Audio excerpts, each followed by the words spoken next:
Добрий день, zaczynamy. Dnes ja budem говорить len po slovensky и можете читать по-английски, добре? No, actually the opposite. I'll speak only in English, but you can read in Slovak, okay? Kto może czytać po slovensku? No? Okay.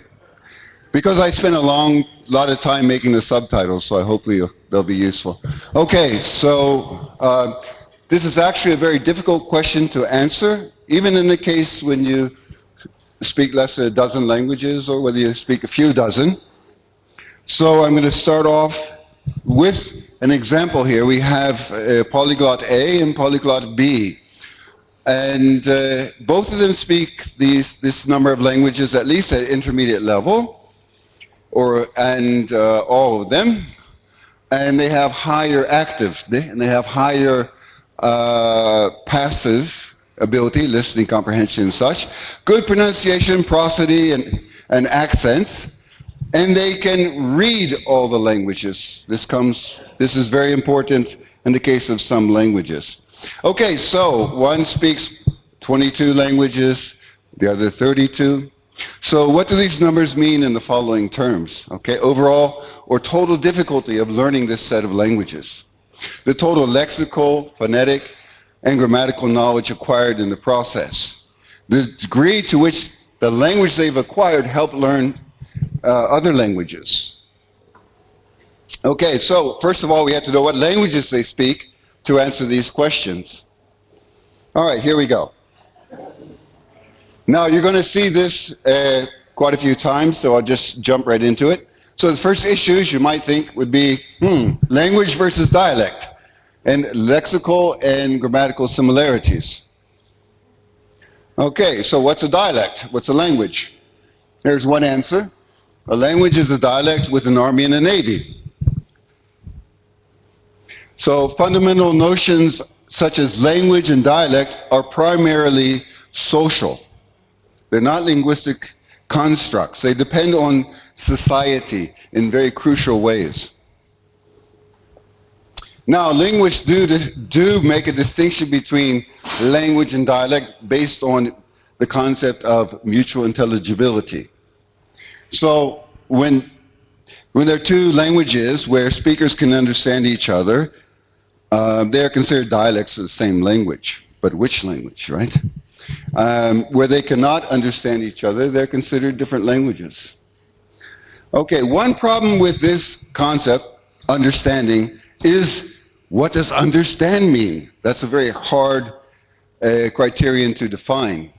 And how do you, it hasn't been operationalized yet. How do you do it? Okay, well, we have the dialect continuum where speakers of A and B can speak together, and speakers of B and C can speak together, but A and C cannot. Okay? So this is very common to a certain extent in Slavic language, but certainly in Bantu languages in Africa. All right, now, Czech and Slovak, they're often considered different languages, but they can understand each other for the most part, right? Now, Serbian, Croatian now became two different languages, but when I first started, Slovene was my first Slavic language, but I didn't learn that much. I switched to Srpsko-Hrvatski, Serbo-Croatian. This was, I'm an old folk, so this is in the 70s, time of Tito. So as you see, it was political, okay? And the book, so I have books to learn Serbo-Croatian. Have you ever seen a book to teach you Czechoslovakian? Yes, there are? Oh, that's interesting. Okay. All right, now, so now you have Bosnian, Serbian, Croatian, Montenegrin, maybe others if you wish. And so you have to write it in three languages here, right? Okay, and so like in Bosnia, children go to school, same place, different classroom if they speak a different language. But the teachers of the different languages represented there, they don't need an interpreter when they have a meeting, they understand each other.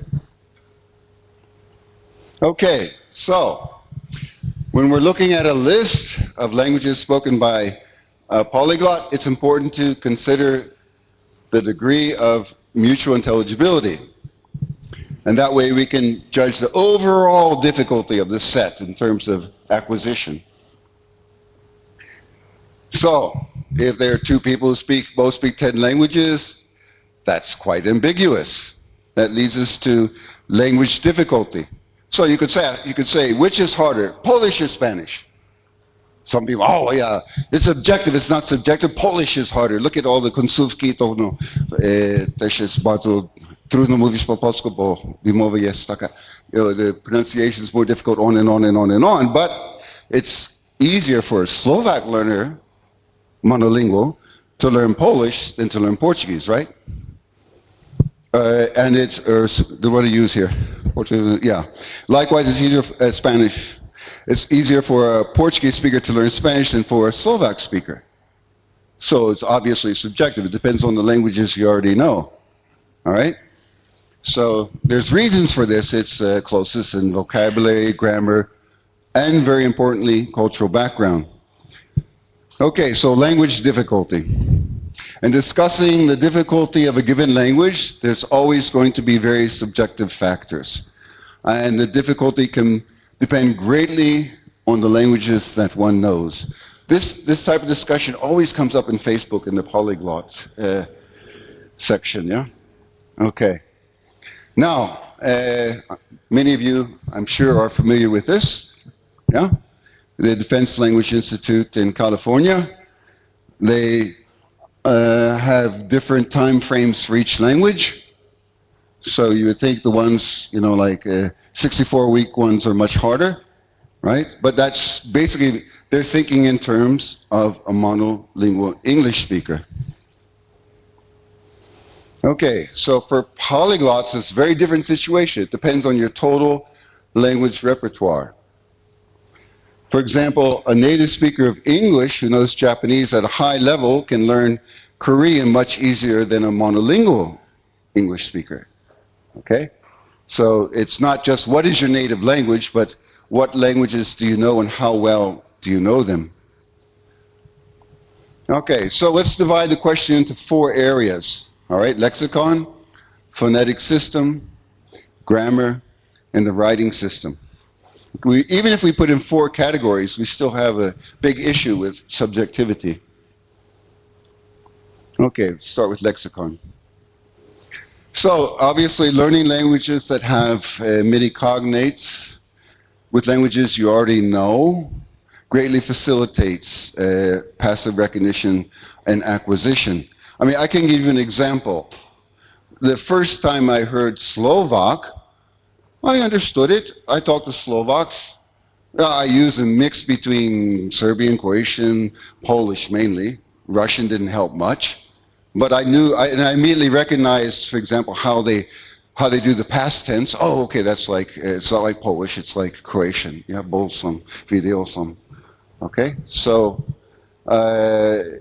obviously, the reason I could, and the very bottom there, if you didn't read that, you can see just this sentence, even in these 4 languages, how close it is, right?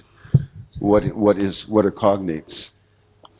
Okay, now, I won't leave this up a long time. You can go check it out. Perhaps you've looked at it before. There are various sites where you can get data on lexical similarity. And, okay, so lexical similarity of 1 is 100%, it's the same language, and 0 means no common words.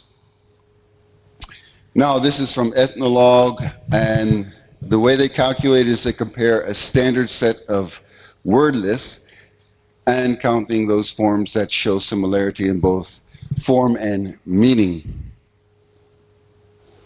All right, but there are variations due to differing word lists. So, for example, lexical similarity between French and English is considerable in lexical fields relating to culture, whereas their similarity is smaller as far as basic function words, everyday words, are concerned. Another study estimates that the number of English words directly inherited from French at 41%, and 15% of other English words derived from Latin, putting English-French lexical similarity around 56%. Okay, you can also go look at charts like this. It's quite interesting. Now, I find the Slavic group the most interesting because there's so much interesting lexical similarity as you go from east to west and north to south. Okay, so I started off south, Serbian, Croatian, went north. I studied Slavic literature in Poland at university 36 years ago, and master's in it. And mainly I read in Russian, Polish, and Croatian. So I see, for example, first time I bought a course in Ukrainian. I said, oh, this is boring. I went to the last lesson, I listened to it. Oh, what was that word? I could understand most of it without really ever spending much time studying it. Okay. So, now this is important. Note that people do not have equal ability to understand cognates in other languages.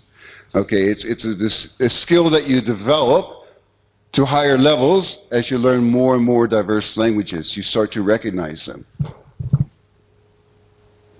Okay, now I want to take a closer look at comparing hyperglot A and hyperglot B. Okay, so because hyperglot A has 10 more languages.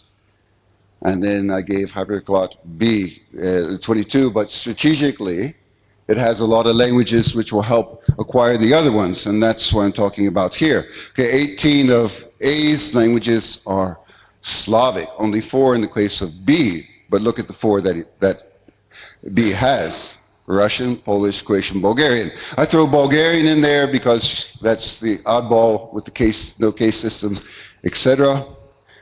Okay, so as you see it turn blue here, these are the languages that Polyglot B is acquiring. If Polyglot B says, okay, I'm going to learn all these Slavic languages that Polyglot A has. All right, this is a numbers game. They're in competition. Let me say I'm not into the numbers game. I love languages. I study languages because I want to use them to get to know different cultures, etc. But I often see this question come out about numbers, all right? So Polyglot B decides that it's going to increase, or she is going to increase her numbers, okay? So, and I point out I don't want to read it all, okay? It takes too long, there's a lot of slides to go through, okay? But you can see, for example, with Croatian, you understand basically pretty well most of the other languages in the former Yugoslavia. And then Turkish will actually help with Bulgarian and Serbian. Serbian has a lot of words that are similar to Turkish words. There, it takes some skill to notice them, because usually there's some vowel changes and such. Okay. All right, then go to the Romance languages. So Polyglot B, has Spanish, French, and Romanian. I felt Romania was important because that's one of the furthest away from, the fellow Romance languages heading west.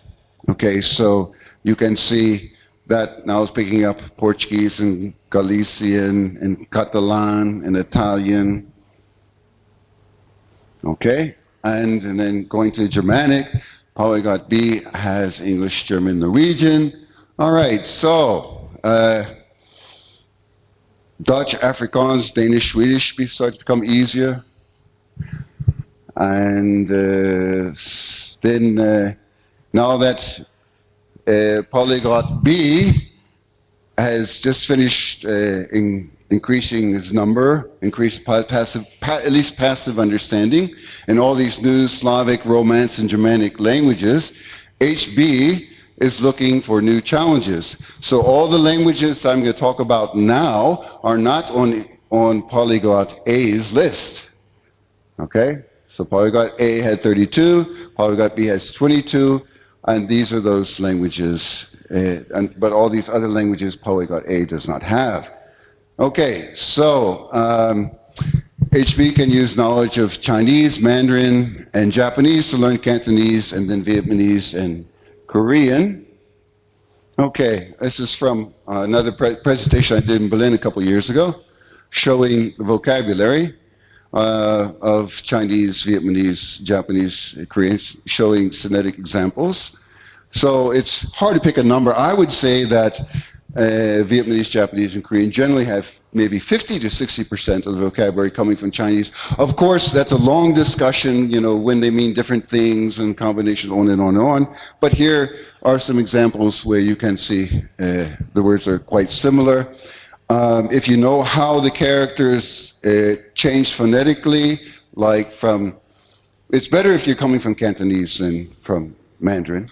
But like from Mandarin, J changes to K, and for Jehun, Keron, Kekon, Kekon. Kekon hada, Kekon suru. Okay? All right, but when Polyglot B is going into Vietnamese and Korean, Polyglot B discovers that, okay, first of all, they are not mutually intelligible without study.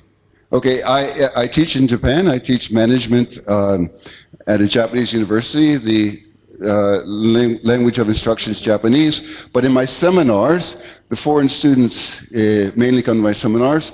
I have 4 seminars totaling about 80 or 90 students. I only have 5 Japanese students. But I have Thai, Chinese, Myanmar, Nepali, Tamang, Sri Lankan,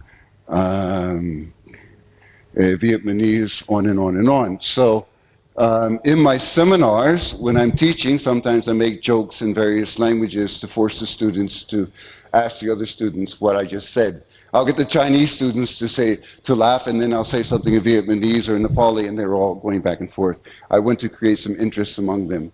So I never tell them what the meaning is. They're going to have to find out from the other students. Okay, so anyway, this just, you probably had time to read it now. It just shows where there's similarities and differences. All right, now let's move on to some other languages that Polyglot B has. So with Thai, Polyglot B is very good in Thai, can already communicate in Lao, Isan, and let's say that Polyglot B wants to expand his or her understanding of other related languages like Shan, Tayai. And then the lower part, Polyglot B speaks Indonesian, but regularly watches movies in Malay, so starting to get better in Malay. Polyglot B speaks Hindi, so wants to learn Nepali because Polyglot B loves the Himalayas. Okay, there's some self-biography in here, but it's the opposite with me. My Nepali is better than my Hindi. And also for trekking the Himalayas, using Tibetan to learn Sherpa in Tamang. Now, if we were talking about greatly increasing numbers, which groups would you focus on? Definitely Slavic, but also Tibetan related. You can get around 30 languages from there. It depends what you call language or dialect, but if you use mutual intelligibility, definitely 30 or 40 languages. Tamangs don't understand Sherpas. When I was trekking just in February in the Solokumba area, I was speaking Sherpa. There was a Tamang, and he's going like this. And I told him in Tamang. They didn't understand. There's some words they generally understand, but the origins from Tibetan, so you see how things change, and the grammar is similar. Okay, so Polyglot B speaks Tamil, so loves southern India, so can now speak Malayalam, because I get that wrong a lot. Malayam. Okay, thank you. I don't speak Tamil. Polyglot B speaks Turkish, and now wants to travel around Central Asia, which I did, by the way, going in the former Soviet Union in 1981. So I went to all these places that you see listed here. And I didn't speak Turkish, I just spoke Russian to everybody. But now if I went, I'd learn Turkish first, okay? And then try to learn some of these other languages listed here.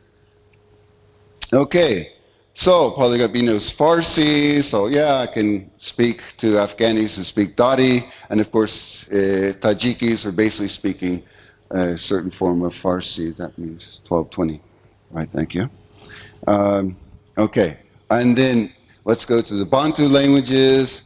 So has Swahili and Zulu. So that's one of the biggest group to get a lot of languages from. Okay, because you can start from the north and go south. Like if you could add, if you add Swana, then Xhosa, and I have to drink there. Xhosa. If you saw Hadrian, you'd know what I mean. Okay, I can't get my clicks out. Okay. Now, let's go to the next issue, which is pronunciation, the phonetic system. All right, so first of all, we have to think in terms of the phoneme. It's a distinct unit of sound which creates different meaning. Okay, so a well-known example is in Japanese. There's L and R. Sometimes it's more like an L, sometimes it's R. It doesn't matter. It's the same word. If I have a student named Luna, and you say Luna if you know that she was named after that, or you can say Runa. Doesn't matter. But Rice definitely is a problem.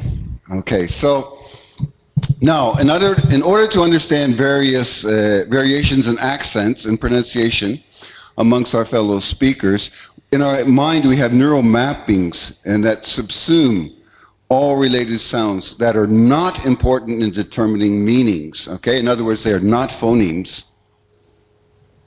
So gaining the ability to distinguish and produce sounds in new target language that do not have distinct equivalents in one's language is required. Okay, so it's increasing your phonetic repertoire. Now, there are such things called brain traps. For example, a violinist playing a violin all the time like this will get, the two fingers will start to stick together. When you try to move one, you move both at the same time. Okay, so this happens when you don't differentiate in the movements. And it's the same with how the sounds that you hear, okay, they're not differentiated because the difference between these two sounds is not important in terms of meaning. Okay, so as I told you, the R and the L. So every time you don't distinguish between the two, it's reinforced.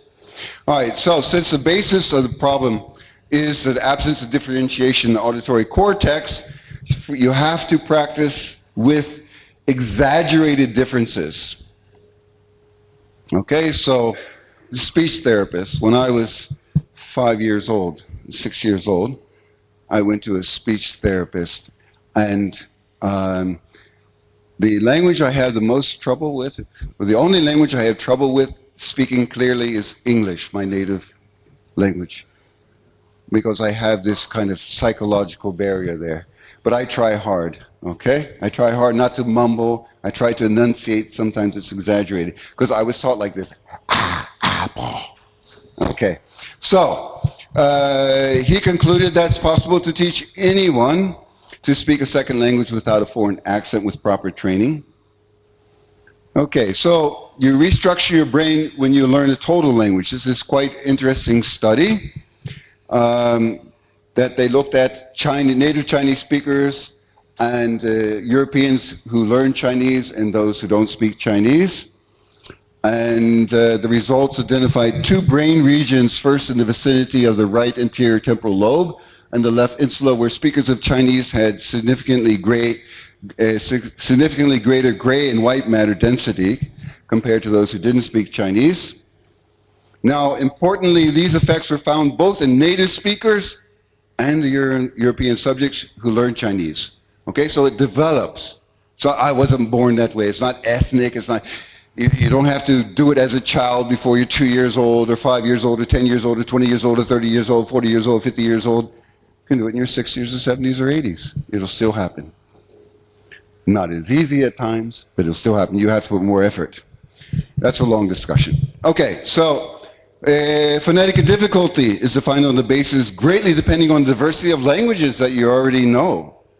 Okay, so acquiring ability in multiple diverse languages increases your repertoire of sounds. So you could argue that languages with greater phoneme variety, consonants, vowels, diphthongs, triphthongs, are more difficult in terms of pronunciation. But it's very hard to find how many there are in a language. For example, in English, I've seen a textbook which in Japanese which shows 26 vowel sounds in English. And then some people say, no, there's 24, et cetera, et cetera. Okay, and then, yeah, we can argue about, people can argue about how correct this is, but here's just some examples, the total number of phonemes, including diphthongs in some languages in Europe. Here are some non-European languages. Notice Japanese at 24. Japanese is extremely small phonetic system. Okay, so now we also have to consider tonemes and chronemes. Okay, so toneme is tones, and my subjective view is that highly tonal language that I speak, amongst them, I would say the order of difficulty for me is Vietnamese, Thai, Lao, and Chinese. I would put Cantonese at the top, but when I speak Cantonese, my tones aren't very good. So how could I, you know? So it's more difficult, but I'm not very fluent in Cantonese. Okay, what about grammar? As in other languages, difficulty is very subjective. It depends on your experience. Okay, so I think it's a mistake to assume that languages that have a lot of inflections, like Slavic languages, Latin, etc., are inherently more difficult than those that don't have any. Okay? A well-known assumption is that all human languages are overall equally complex. And they give this in encyclopedias and linguistic courses. Still people debate it. Apparently, complexity differences in certain areas where were explained with a balancing force, that simplicity in one area would be balanced with complexity in another area. Okay, so case marking tends to correlate with flexible word order. And Indo-European languages have lost a lot of their, much of the case markings, like especially English, and have developed a more rigid word order, here English versus Latin. So concerning total grammatical complexity, Hogan said, objective measurement is difficult, but impressionistically it would seem that the total grammatical complexity of any language, counting both morphology and syntax, is about the same for as any other, because they had the same job to do. What you don't do syntactically, you have to do morphologically. Okay, so, you know, this is just an example of Chinese that doesn't have any inflections, but the word order becomes quite important, as well as the aspects in Chinese, you know, in order to express past tense, future, etc. Okay, completeness, non-complete, on and on. Indonesian verbs also do not have tense, but they have a lot of prefixes, suffixes, and cofixes. Now, confixes, I hear all these people all the time say, oh, Indonesian Malay, very easy. Well, it's because you speak simple Indonesian Malay. That's all. If you hit a higher level, you're going to realize the complexity. All right, now writing system. So there's one fairly objective statement for this category, that Japanese and Chinese are the most difficult languages. Now, I argue Japanese is more difficult than Chinese. I studied Chinese literature in Japanese, okay? So I was learning both languages at the same time from 1981, okay, from 36 years ago. And because there's many more pronunciations of characters in Japanese, more variation. Now, what's after that? Okay, I'm going to say it's Tibetan. Watch this video if you haven't seen it. It's very interesting. I would say Tibetan is after, okay, Japanese, Chinese, first and second, then Tibetan. You might come up with different other examples, but first learn about Tibetan. Okay, English is a crazy one. I would say it's one of the most difficult. amongst Indo-European languages to write, all right? Because that's fish. And the one on top there. Okay, Spanish is phonetic language, so yeah, it's written how it's pronounced. Slovak is too, very much so, but you have to learn a few things about soft consonants and such. Okay, so I'll move on to what is fluency. Where am I in time? So what is fluency? So fluency is a flow of speech. Fluent speech is smooth, forward-moving, unhesitant, effortless speech.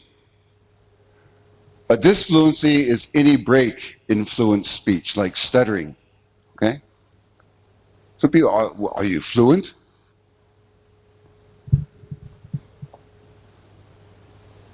Some monolingual native speakers are not fluent in the only language they know.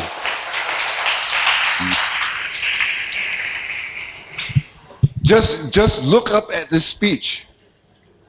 Just look at this speech given by Trump. I mean, speech, he was talking.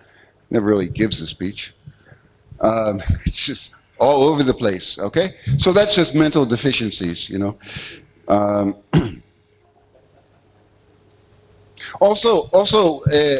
seem to be going a lot quicker than I thought it would. So, well, that means I can expand. I would have gone slower and such and explain more.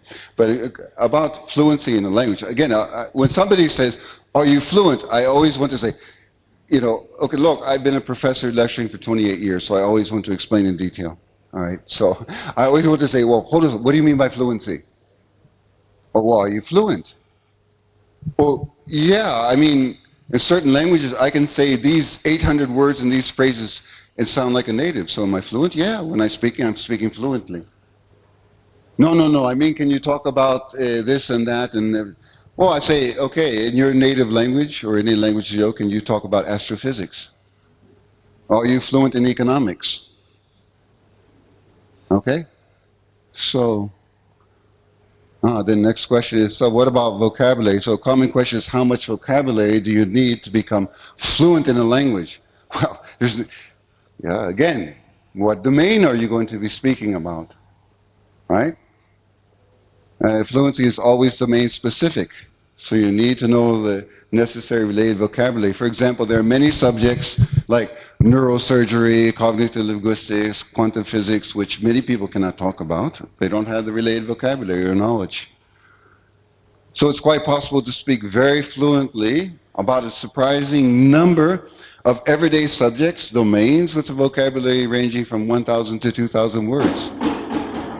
Believe me, you know, people argue, I mean, we'll probably get into this discussion. They say, oh, you need to know 20,000 or 30,000 words and you're, you know, a certain level. But wait a second. If you run into somebody who has very good pronunciation, very good prosody, to such an extent that you don't know they're not a native speaker when they first start talking to you, okay? They can talk about many things with a vocabulary of 2,000 words. Especially when you, like you all as polyglots know, when you're speaking a language which you're not so great in, but doing pretty well, you try to control the conversation so that you don't get into a subject where you have to use a vocabulary you don't know. Or you try to get them to give you the vocabulary, and then you forget what it is, okay? So sometimes when you get beyond, well, it can happen when you're only in 3 or 4 or 5 or 6 languages, but when you get beyond 24 languages or so, and you're switching between them, there are languages, for me, including my native language, I forget the words. But then I hear it, and everything comes back, and everything related to that word comes back, and then I can say it. Okay? A good example for me was when after studying Slavic literature in Poland, I went to Japan, and I was in Japan, and I was watching a movie with a friend, and it was a Polish movie. And so afterwards, I turned to her and started speaking Polish. And then, I'm speaking Polish, I had to speak Japanese. I couldn't think of any Japanese. Nothing. I looked at the table. Teberu. No, that didn't help. TV. TV. No, that didn't help. Finally, she said something, and okay, and then everything came out, Okay? So generally, depending on our emotional our general knowledge of the language, our emotional and psychological state, sometimes it just doesn't come. We can't speak fluently. We need to, you know, get somebody to bring that back to us. But again, the argument I think holds that you can say quite a lot with the 1,200. I'll expand on this. I saw this. Does anybody know this blog? I wrote to the person and said, "Who are you?" Because I want to give you credit. Do you know it, Dingleholic? Nobody knows? Okay. Didn't answer back. Because this is not my, this is what I found. It says, although an average adult native speaker has an active vocabulary about 20,000 words, not Trump, the Reading Teacher's Book of Lists claims that the first 25 words are used in 33% of everyday writing. First 100 words in 50%. First 1,000 words in 89% of everyday writing. Okay. So it's been said that a vocabulary of just 3,000 words provides coverage for about 95% of common texts, such as news items, blogs, etc. And the rough amount of words necessary before we can efficiently learn from context with unsimplified text, okay? So you just build on from there. You have the context, you begin to increase your vocabulary just through usage, just through passive usage. Okay, so maybe we shouldn't say fluency, we'll say language proficiency. Okay, I'm going to the next subject here, but I'll just comment. Of course, there, like we have here, native CBA, right? Okay, so for me, I've seen people who have a C something one exam and they're not very fluent. Their prosody, you know, there's some issues with these tests. You can study for a test, okay? So, but it gives us a general idea. So it's kind of hard to measure. I'll put that aside. I just want to go to another thing that people always have an issue with is, do you speak like a native? Are you a native speaker? Okay. There's no single viable model of a native speaker. Monolinguals greatly vary in their ability, their vocabulary, their pronunciation, their adherence to standard grammar, eloquence, social pragmatics, etc. And a non-native speaker can potentially surpass many native speakers in various domains of target language. So didn't somebody say that now the French, is he president or premier? President? Speaks better English than the US president, right? Okay. Surpassed. That's not such a great achievement, but that's very good. Yeah. Okay, so now I get to the last slide. I guess I did it pretty quickly. So if you ask me how many languages do I speak, here's my answer. Okay? So it's complicated. Oh, what's that? What's that? It's complicated because first of all, I'm going to talk about passive and active knowledge, which is very important, right? Because as I mentioned, the first time that I heard Slovak, I understood almost all of it. Well, that's passive. But for somebody who doesn't speak any Slavic language, that's amazing. It's like, oh, you're almost perfect in Slovak. You understand everything they said there. Oh, you watched that movie, you read that book, you read that sign. Okay? So passive can be very important. So what I did here was I put in red, medium to high active knowledge and ability, and then blue, medium to high passive knowledge and ability. The darker the color, the more ability. All right? Green, some limited passive and active knowledge. In other words, okay, I've dealt with it some in the past, I haven't used it that much, etc. And I mean, here are the plus side. I mean, for example, some that I know quite well. I didn't put in either Polyglot A or Polyglots B's languages. So when I'm making this argument mostly from languages I know very well. I don't know Turkish. And maybe there's another one. Oh, one of this I don't know well or know at all. Okay, so what's the answer? I mean, I threw all these flags. Last year I just spoke Slovak, but you know, I only put one flag here, Slovak. It didn't help in getting people to speak Slovak with me. This year I threw in a lot more and then wrote in a few.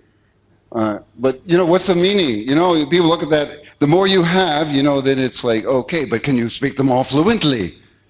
Oh, wait a second. Let me explain to you. Yeah, this language, like Tibetan, that's really hard, and I put in already 300 hours, and I can say da da da da and do this and this and this. Oh, yeah, Slovak. I studied 5 weeks last year and 2 months this year, and I wrote these subtitles. And I had some, well, using Google Translate, and I knew what was wrong. And then my Slovak partner online checked it for me. But I could understand this lecture in Slovak if somebody else was doing it. Is that 40? Okay. All right, let's open it to questions. Thank you.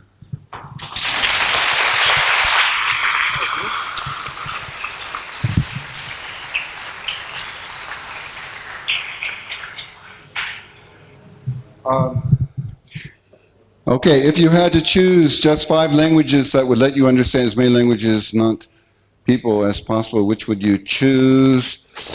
Well, I think you get the idea from what I listed here, as many as possible. I'd pick one Bantu language, one Slavic language. I would pick Slovak for Slavic language, Slovak. Yeah, it's right in the middle. Question? Okay. And you know, I might pick like Spanish, Portuguese, Chinese, and then go from there. Many of us hate to be asked how many languages can you speak, yet we often ask other people the same. Yeah, that's because we're generally curious how to avoid it. No, I ask people the same, but well, no, I don't ask that necessarily. I might ask you to speak this language here, just so we could, you know, change languages or something. When a non-linguist asks you this question, how would you reply to them in an easily understandable yet accurate way? Who wrote this? What's the question? Yeah, what's the question though? Oh, this question, I'm sorry, what's the question? Oh, okay, yeah. How many languages do you speak? I think it's something concise. Well, it depends. I would say it depends. Are you talking about active knowledge, like speaking and writing, or are you talking about passive knowledge, such as reading and listening comprehension is what I might throw out there at first. If you haven't, you know, quite a few languages there. Yeah. And then you could say, okay, well, maybe it's a dozen when it's just, you know, generally understanding just what's being said. And, okay, maybe it's 5 or 6, you know, when I have to say the same thing. Are you putting your slides online? I put them up in that cloud. I don't know how it works. Who asked this question?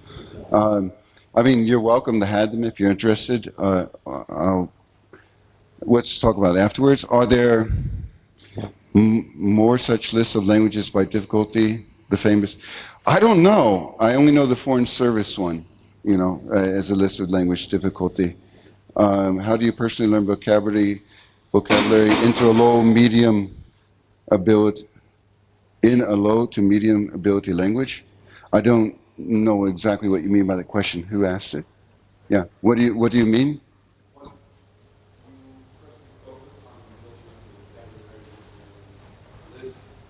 Well, so every language is going to be different, right? So if to build my Slovak vocabulary, I watched TV online, you know, some series. I read things in Slovak because I had enough knowledge of cognate languages to build it that way. And I just look up words which I couldn't recognize. So if it's a totally new language, not related to any language I know, so let's say I'm learning Turkish or something like that. But then I might know things from Serbian, so who knows? No, I don't have a particular method per se. It's different every time. You know, depends on the language. Where is for us in Germanic language? In the Germanic language. You mean in the slide there with the who asked? How do you pronounce it? Is it feroce? Well, what is it? Forest. Where is it in that slide? In that picture I showed? Oh yeah, but see, I didn't. The language I chose for them was strategic to show, give a lot of languages to Polyglot A, 10 more, but actually with a much, does everybody agree that Polyglot A has, first of all, acquired a much lower amount of grammatical characteristics and vocabulary, etc., lexical, right? Okay? So that was strategic choice of choosing the languages that I know that if B has these languages, B can learn the other languages of Polyglot A, plus many, many more that would be very challenging because Polyglot A has never, dealt with that.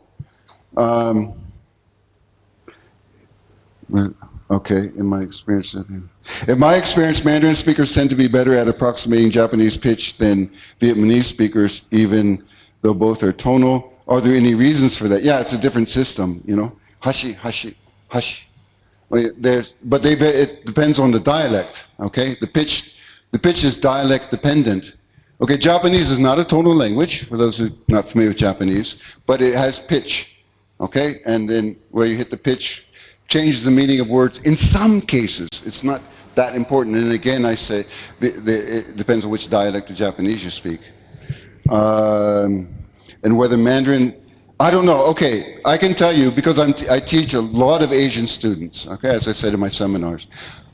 Who do you think among my students learn Japanese the fastest and to the highest level? Korean. But what kind of Koreans? From where? Koreans from northern China. Okay, they grow up Korean as a mother tongue, learn Chinese in school, Japanese is a cinch. Okay? Yeah, they have all that vocabulary.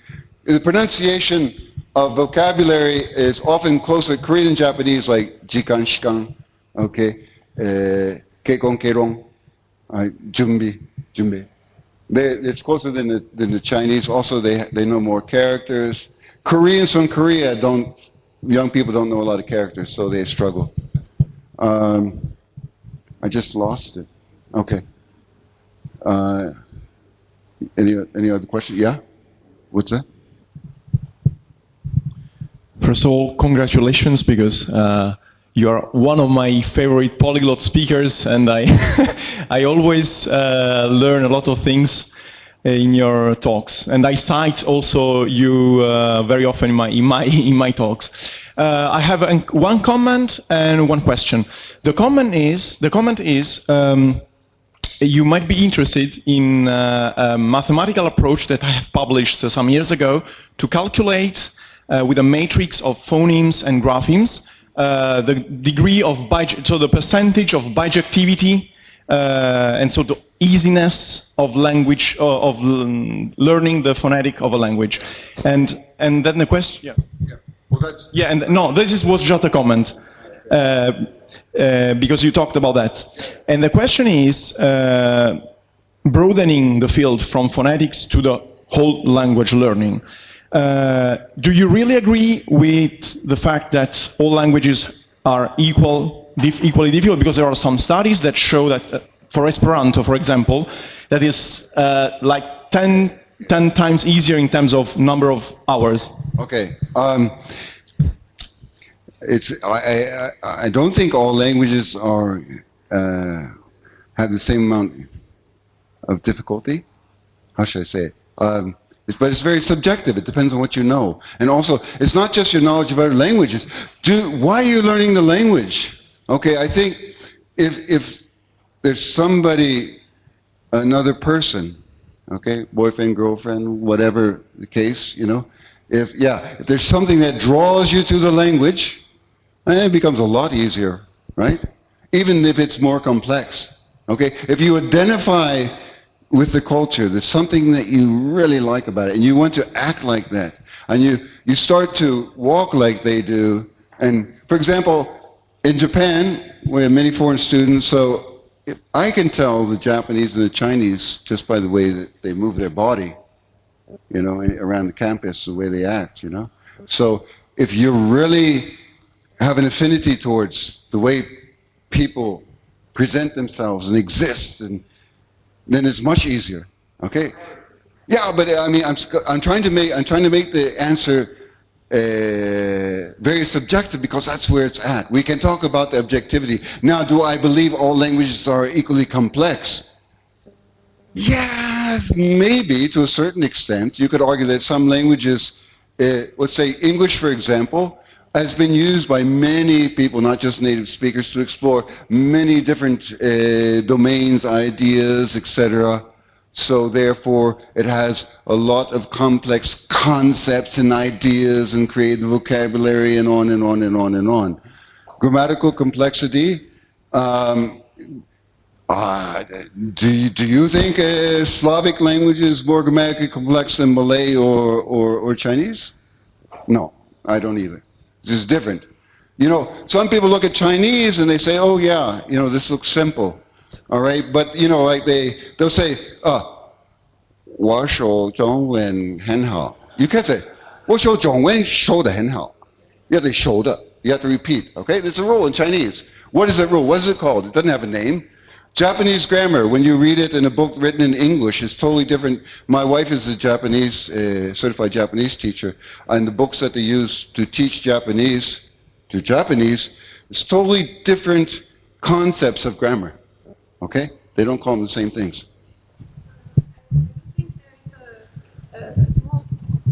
I do think there is some difference in difficulty that we can make out, though.